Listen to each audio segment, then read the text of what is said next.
ไปลูกให้ร้านเปิดได้เด้อลูกร้านจิตไปโรงเรียนเด้อเกิดอีหยังขึ้นกับเจ้ลอยมือเศร้านี่เปิดประตูห้องบ่ได้เกือบไปโรงเรียนบ่ทันมันเกิดอีหยังขึ้นจนได้ยกยอมือนบหรือว่าแม่ฮันนี่จัดการแล้วบ่สบายดี FC แฟนคลับมาพบมาพ้อกันอีกแล้วอีกคลิปหนึ่งหนีบ่ม่มเรื่องเจ้ลอยคลิปวังกรนี่ก็ยังเฮ็ดคลิปเกี่ยวกับน้องไปถ่ายรูปติดบัตรนักเรียนมื้อวานนี่ซึ่งเป็นกระแสฮือฮาบ่คิดว่าจะพากันเฮ็ดหน้าคือโตอึงซิด PK นี่เป็นผู้กำกับได้เลยต้องมอบความดีความชอบให้กับซิด PK จังเฮ็ดให้ FC แฟนคลับทั้งใกล้และไกลได้เพิ่มเสียงหัวเราะพากันหัวจนแค่วแห้งเบิ่งผู้ละ 2-3 รอบพุ่นน่ะท่านผู้ชมแล้วก็พัดผ่านมามื้อนึงแล้วมาเศร้ามื้อนี้เองท่านผู้ชมเว้ยสดๆฮ้อนๆบ่คิดบ่ฝันว่ามันเกิดอีหยังขึ้นประตูใหม่ๆกุญแจใหม่ๆห้องหาก็ได้เฮ็ดใหม่ๆน้องธิดาลาวหากระไส้นอนได้ประมาณ 4-5 มื้อแต่ว่ามันเกิดปัญหาอีหยังขึ้นปิดประตูแล้วไขประตูบ่ได้หรือว่ามีคนบีบล็อกอยู่ทางในแล้วลงลืมเอากระเจออกมาบ่ค่อยคิดว่าน่ะคนก็เต็มอยู่ในบ้านก็คงจะบ่มีผู้ใดไปบีบล็อกทางในละมั้งท่านผู้ชมจึงเฮ็ดให้น้องธิดาลาวกับซิด PK กับไอ2คนเขาเข้าห้องบ่ได้งมเท้าเอาตัวนั้นมาแย่เอาตัวนี้มาแงะเอาตัวนั้นมาไขผลสุดท้ายน่าจะระลึกถึงอยู่ในห้องมีรูปของแม่ฮันนี่พอน้องธิดาลาวบูชาแม่ฮันนี่อยู่แล้วเนาะอยู่ในห้องมีรูปแม่ฮันนี่ตัวว่าซั่นเด้พากันย่อมือนบทั้งไอทั้งน้องธิดาลาวนบอยู่หน้าประตูนั่นแหละแล้วก็แกะง่ายแต่ว่าผลสรุปยังบ่สรุปออกมาเธอว่าได้หรือบ่ได้เพราะว่าเห็นคลิปมันตัดไปท่านผู้ชมเฮ้ยก่อนหน้านี้เนาะประมาณเกือบปีนึงพวกเฮาก็เห็นแล้วสิ่งเล่นลับสิ่งลี้ลับที่ซิด PK เคยถ่ายติดอยู่กับใบตองจริงบ้านค่อยเอิ้นใบตองจริงใบตองปลาตองน้อยๆหั่นน่ะบ่เป็นตองใหญ่บ่เป็นต้นกล้วยใหญ่แน่เป็นคือต้นกล้วยแต่เป็นใบตองน้อยๆซ้ำฝ่ามือหรือกว้างคืบนึงตอนนั้นก็ซิด PK ก็คือว่าถ่ายติดลักษณะเป็นรูปลักษณะเป็นเงาที่คืนแรกที่น้องธิดาลาวเอารูปแม่ฮันนี่มาที่เซิร์นแม่ฮันนี่มาอยู่นำมันน่ะก็เห็นติดอยู่ในใบไม้หั่นเขายังจื้อได้เขายังเฮ็ดคลิปอยู่ได้ทุกคนทั้งฟังลาวนี่ไผก็คนแตกญาบอยู่ทั้งฟังลาวพี่ได้ทุกคนและก็บ่คิดบ่ฝันว่าเนาะเฮ็ดห้องใหม่ขึ้นมาแล้วเฮือนใหม่แล้วหรือว่าเขาเจ้ายังบ่ทันเฮ็ดพิธีบูชา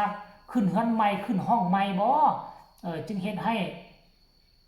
สิ่งศักดิ์สิทธิ์อยู่นอนหน้าคาเฟ่หรือว่าเฮ็ดให้แม่ฮันนี่ท่วงทักหรือบ่ทานผู้ชมอันนี้ค่อยบ่ฟันธงนะอันนี้แนวคิดการวิเคราะห์ของค่อยนะ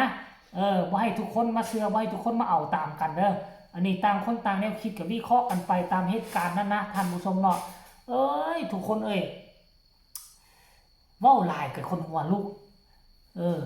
ทางยายรุ่นก็มาทายบ่ฮู้ว่าพอพูดไม่เพิ่งอยู่เจใดมื้อเช้านี่ได้อยู่หรือบ่ทั้งซิด PK ก็เว้านัวหัวม่วนเว้ายอกไปได้แต่ว่าคนที่คิดนักก็คือน้องธิดาลาวนั่นแหละย่านไปโรงเรียนบ่ทันเด้ไอก็เช่นเดียวกันแล้วพอเป็นห้องกับเจ้าเด้คันไขบ่ได้ก็บ่มีเครื่องนุ่งนั่นแหละท่านผู้ชมเนาะรายละเอียดให้ทุกคนไปชมคลิปนี้คลิปสั้นๆเนาะจากเพจของยายลุ้นจากเพจของซิด PK ไปชมคลิปนี้แล้วไผมีคำคิดคำเห็นคือแนวใดต่อเหตุการณ์นี้จังมาพ้อกันในช่วงต่อไปชมพร้อมๆกันเลยไปลูกให้ร้านเปิดได้เด้อลูกร้านจิตไปโรงเรียนเด้อฮะเปิดได้เด้อเปิดได้รีบเปิดได้เด้อคักบ่หวานเจลอยบ่ได้ไปโรงเรียนปวดระดับมหาโจรมันเต่าจนลูกพี่ที่แท้จริงมากที่บาไปเดียวกันลูกพี่นั่นน่ะเปิดประตูขั้วมาเดี๋ยวลงแม่นโอ้ยประตูขั้วมันเปิดง่ายขี่เด็กน้อยขี่กะเลก็เปิดได้ซ้ำนั้นกันลูกบิดแนวนั้นน่ะเหรอบ่ต้องเทิงลูกพี่ดอกโอ้โหบ่ได้ไปโรงเรียนเนาะเจลอยทำไมของหนูเปิดยากของเพื่อนเลยยันครับรีบเปิดได้เด้อ บ่ายประตูแล้วบ่แล้วมาบ่ายสิบพีโอ้คือคักแต่ว่าสิบพีกับพ่อสิบพีบัดนี้สิบน้องกับพ่อสิบน้องขอให้เปิดประตูได้ว่าซั่นว่า ลูกพี่ที่แท้จริงมากพี่ปาไปแล้วลูกพี่นั่นน่ะเคยเปิดประตูขั้วมาแล้วเราแม่ โอ้ยประตูคนเปิดไงขี่เด็กหน่อยขี่กระเลก็เปิดได้แต่มันเป็นลูกวิทย์แนวนั้น เอ้ยเหรอ ก็ต้องใช้ลูกขี่แล้ว มันคนละแบบลูกแบบนี้มันเปิดยากอ้าวพี่น้องขอลูกกันได้เปิดประตูได้ลูกเด้อเปิดได้ เห็นหรือยังละ FC แฟนคลับเห็นหรือยังห่วยคิดขั้นมาเบิ่งได้อีกมุมมองหนึงก็เป็นเรื่องธรรมดาและเบิ่งอีกมุมมองหนึงก็เป็นเรื่องธรรมดาเพราะว่ากุญแจพวกเฮาแล้วก็ประตูนี่เฮาหากระใส่ใหม่เวลาฝนตกฟ้าลมอากาศชื้นมันก็จะมีการอีมโตได้มันมีการขยายโตคือเจบ่ลาวก็เช่นเดียวกันคือประตูห้องน้ำมื้อนั่นก็เข้าไปดีๆบ่ได้บีบล็อกบ่ได้บีบแลกเลยก็ก็บีบล็อกอยู่เข้าไปทั้งด้านในแล้วก็บีบล็อกไว้แต่ว่าสิไขมาน่ะบิดกุญแจไปแต่ว่าล็อกมันบ่ไขออกมาล็อกบ่ไขทุกคนเอ้ยเนาะล็อกบ่ยอมไขจนว่าหัวม้วนๆนั่นน่ะปุ้มมันหลุดออกมาเจบ่ลาวก็เลยเอามือจับไส้ทั้งในไขล็อกมันก็ดีดดังแกรกแต่ว่ามันบ่ไขล็อกมันยังเกาะอยู่ประตูออกบ่ได้จำเป็นต้องไปห้องหาแฟนอยู่ทั้งด้านนอกแฟนทั้งด้านนอกไขให้จึงได้ท่านผู้ชมก็เลยคิดในใจโอ้มื้อหน้าต้องหาไม้หรือว่ามีดน้อยไปไว้ในห้องน้ำได้ขั้นกรณีมันเป็นไม้นี่มันไส้อันนี้งัดแงะออกได้ขั้นกรณีว่าบ่มีอีหยังมางัดแงะออกได้น่ะห่วยก็ถือว่าออกจากห้องน้ำบ่ได้ได้ขั้นว่าเอาโทรศัพท์เข้าไปในใครอยู่พอได้โทรให้คนอื่นมาขายให้ขั้นว่าบ่ได้เอาโทรศัพท์ไปจะได้นั่งท่าจนแฟนมา 7-8 โมงแรงโอ้นั่งมืดมือแท้ๆท่านผู้ชม FC แฟนคลับอันนี้ก็ประสบการณ์ที่ค่อยเคยเจอแล้วบัดนี้ห้องที่ดาลาวนี่ตามที่ค่อยเบิ่งประตูแล้วมันบ่แม่นประตูไม้นะเนาะท่านผู้ชมมันเป็นประตูพลาสติกหรือว่าไม้เทียมเพราะฉะนั้นมันจะบ่มีการอีมโตมันจะบ่มีการขยายโตเวลาฝนตกฟ้าห้องฟ้าแดดมันบ่เกี่ยวกันนะแต่ค่อยก็น่าจะคิดว่าตามที่ค่อยเดาคงจะลืมกระแจอยู่ทางด้านในแต่ว่ามาวิเคราะห์อีกเทื่อนึงอยู่ในเฮือนเฮาเองมีแต่คนบ้านเฮาออกนอกเข้าในคงจะบ่ได้ล็อกประตูไว้ละมั้งหรือมันเกิดปัญหาอีหยังขึ้นผู้ใดฮู้ช่วยกันคอมเมนต์แน่ผู้ใดที่ติดตามคลิปนี้ FC แฟนคลับของน้องธิดาลาว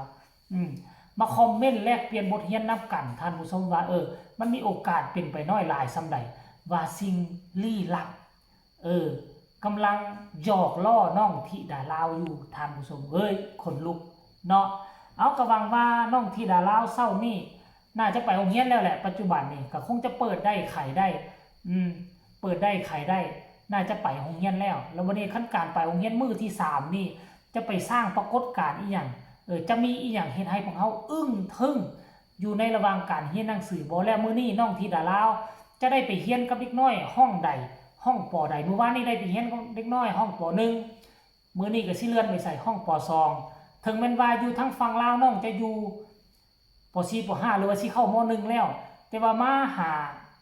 าเรียนภาษาต่างประเทศนี่มันต้องได้เริ่มต้นใหม่คือเจบ่ลาวเช่นเดียวกันเจบ่ลาวก็จนจบมหาลัยแล้วไปเรียนต่ออยู่จีนเขาต้องเอาให้เฮาไปเรียนนำเด็กน้อยม.5 ม.6 ได้ให้เฮาไปเรียนนำเด็กน้อยม.3 ม.4 ม.5 ม.6 นี่เพื่อเป็นการเรียนภาษาฝึกฝนหล่อหลอมภาษาก่อนปีนึงแล้วเขาเจ้าจึงให้เฮาย้ายไปอยู่สาขาวิชาชีพที่ส่งเฮาไปที่เขาเลือกเดินนะท่านผู้ชมมันเป็นอันนี้ได้เรียนต่างประเทศก็ได้สำหรับคลิปนี้ก็เรื่องตลกครบขันเอามาฝากเอามาต้อนกันอีกคลิปนึงก็แล้วกันได้ผู้ใดพลาดพันมากให้กดไลค์กดแชร์กดติดตามที่สำคัญก็อย่ากดข้ามโฆษณา